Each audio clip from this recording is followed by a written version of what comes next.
Okay, so more on the Shemsel Marif and talisman crafting. So, with planetary talismans, you can do one of two methods, two main methods.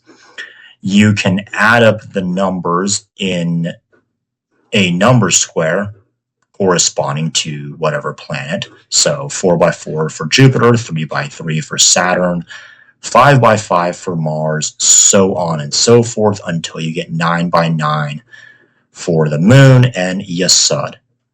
So you can add up the numbers diagonally, horizontally, or vertically and get a certain number. You will then find the letter corresponding to that planet and write it out that many times. You can do that. You can also just simply write out the letters however many times in the number square. So for Jupiter, you can write out the letter ZA 34 times. You can write out the letter ZA 16 times in a number square.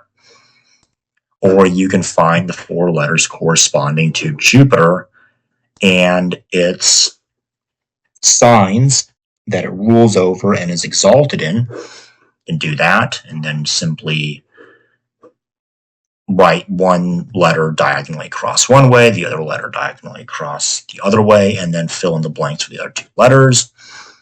Hopefully, I can find... I'll just have to upload an old photo of mine for a talisman that I crafted. And then there is sort of another system of talisman crafting where you just use symbols corresponding to either an angelic alphabet or a more infernal alphabet. So alphabets corresponding with terrestrial spirits. In this case, it could be jinn, it could be nature spirits, it could even be elementals. Now, I know that's not very popular, but there are systems where elemental spirits will have specific letters, usually disconjointed letters, that correspond with them. Also, once you craft the sigil, you can then light a candle, burn some incense, or do something to charge it. It is also recommended that if you're working with the Shemsel Marif, that you write the sigil using dragon's blood ink. That usually tends to work better than just plain old pen ink. Albeit, if the ink is red, it could work, just not as well as actual dragon's blood ink. And then, of course, what else was I going to say? There's the god names that I've already mentioned. And then you could, this is a very common method, is to write it on a bottle of water, particularly water that has been consecrated, or you can consecrate the bottle of water and then write the sigil on it, or vice versa in reverse order. Doesn't really matter usually, just speaking from personal experience. And I think we have it for this one. So that'll be about it. And while I'm at it, because the video is kind of short, I'd rather make them a bit longer. Let's talk a bit about incense and offerings, particularly rum and wine and tobacco. For servitors, it's just better to find some kind of home and then burn incense near the home. So you can buy like a little wooden house from a craft store, then put little charms or incense or candle wax, that's sometimes what I do, into the home. You can get a candle, consecrate it, or use the candle for a specific spirit or planetary energy, and then create a servitor that corresponds to that planetary energy.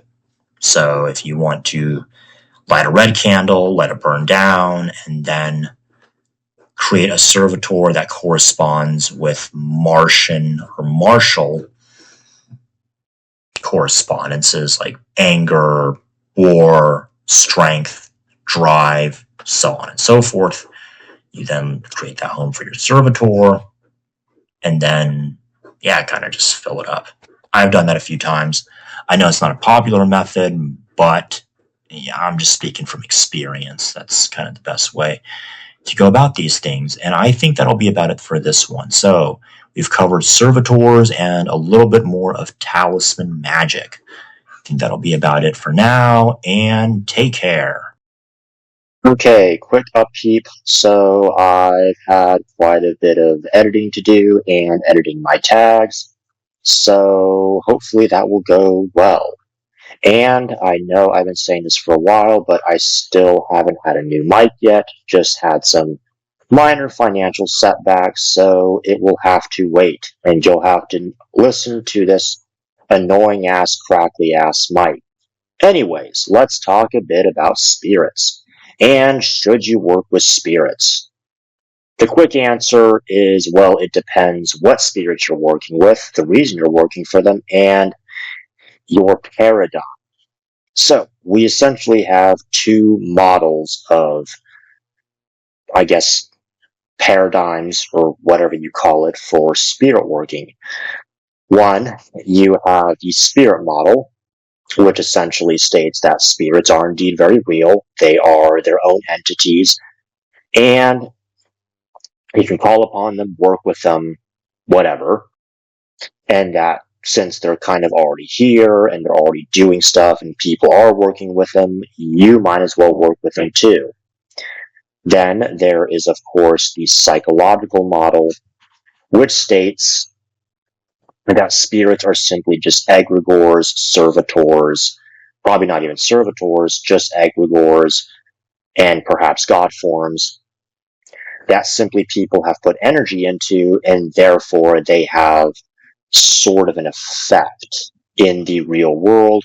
This kind of harkens to the law of attraction, although not really, given that you could say that spirits are the product of brainwaves and mental energy, and that somehow transforms into a spirit. And then you have the parapsychological model, which is a bit complex, but there's two ways you can look at it. In the parapsychological model, you can have one way of looking at it where essentially your mind will sort of dictate how spirits interact with you. So that's almost like a spirit model anyways. And then there is the idea spirits are the product of the mind and that spirits are real. In the case of servitors, for instance, servitors are usually produced by, a single person or maybe even a group of people, but they're not really like a collective spirit per se. And then you sort of have the divine mind, where spirits are created by the divine and have a link to the divine. And so, therefore, you could just say that spirits are more into the spirit paradigm. Anyways, I know I'm being a bit incoherent in this because this is kind of just something I thought about and I wanted to get it out before I forget. So, now let's talk about what spirits you work with. So, there's generally, you could break down spirits into celestial, terrestrial, and then somewhat infernal. I'm not going to get into all the nitty gritty on that. The celestial spirits are more to do with the higher realms, whereas terrestrial spirits are to do with more the lowly realms. And there are ranks of spirits. So some spirits will outrank others. And if, say, for instance, you have an unruly spirit, you can call upon a stronger and higher ranking spirit to sort of quell that unruly spirit or kind of just bring them under control. And in the worst case scenario, just kind of kick their asses out of your life or whatever space you're in. There's that. Some spirits have very, very specific ways that you should call upon them and work with them. A good example would be goetic spirits.